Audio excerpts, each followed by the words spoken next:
대한민국 청소년의 회 뉴스 송유진 인턴 기자, 누구나 한 번쯤 내가 걸어가는 이 길이 맞는지 고민할 때가 있습니다.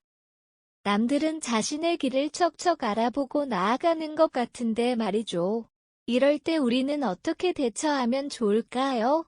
먼저 이 길이 맞는지 고민하는 당신은 자신을 아주 많이 아끼고 사랑하는 사람일 것입니다. 자신을 사랑하기에 더 나은 삶을 살고자 고민하는 것이니까요. 사실 자신의 길에 확신을 가진 사람은 몇 되지 않습니다. 모두 아직 그 길을 가는 중일 뿐 도착하지 않았으니까요. 즉 아직 가보지 않은 길이니 불안하고 고민이 되는 것은 당연하다는 사실입니다. 다른 사람들이 겉으로는 자신의 길에 확신을 갖는 것처럼 보일지 몰라도 속으로는 사실 여러분처럼 똑같이 고민하고 걱정하는 중입니다. 그러니 너무 불안해하지도 불안하지 않으려 애쓰지도 마세요. 불안과 걱정에 매몰될수록 새로운 길은 눈에 보이지 않고 눈앞에 놓인 갈림길에서 어디로 가야 할지만 고민하게 됩니다. 잠시 마음을 진정하고 다시 상황을 바라보세요. 정말 길이 두 가지일 뿐인가요? 자신이 고민하는 선택지를 융합하여 절충안을 만드는 길은 없을지 생각해보세요. 예를 들면 이런 것입니다. A라는 사람은 지금 극심한 직장 스트레스에 회사를 그만두고 평소 취미인 베이킹을 활용하여 카페를 창업할까 고민 중입니다. 카페를 창업하면 더 이상 직장 내 스트레스를 받지 않아도 되지만 요즘은 카페가 워낙 많기에 가게가 자리 잡는 데에 또 다른 스트레스가 따를 것입니다.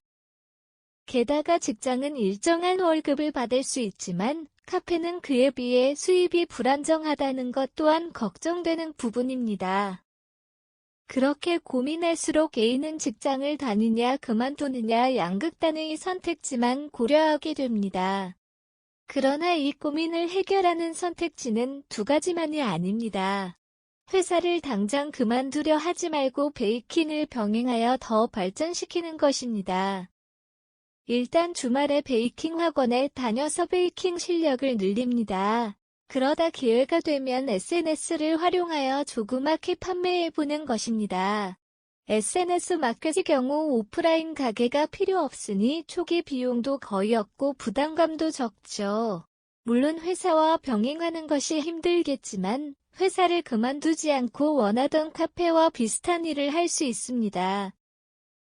그리고 좋아하는 일을 하며 직장 스트레스를 어느 정도 해소할 수도 있습니다. 이렇게 어떤 선택을 할 때는 양자택일로 두 길 중 하나만 선택하기보다 새로운 방법은 없는지 살펴보고 실천해보세요. 다만 또 이런 경우도 있을 수 있습니다. 이 길이 맞는지에 힘들지만 정말 다른 길이 없는 상황. 이 경우에는 다른 선택지가 없음을 그리고 지난날의 선택을 받아들여야 합니다. 그리고 지난 선택이 잘한 선택이 될 수 있도록 최선을 다해 상황을 좋은 쪽으로 이끌어가야 합니다. 그렇게 하다 보면 나에 대한 의심은 줄어들고 꽤 괜찮은 선택을 했다는 것을 깨닫게 될 것입니다. 삶이랑 여러 갈림길이 계속하여 등장하는 곳입니다. 맞는 길인 줄 알고 갔는데 낭떠러지였다면 다시 돌아가 다른 길로 가면 됩니다. 조금 돌아가도 괜찮습니다.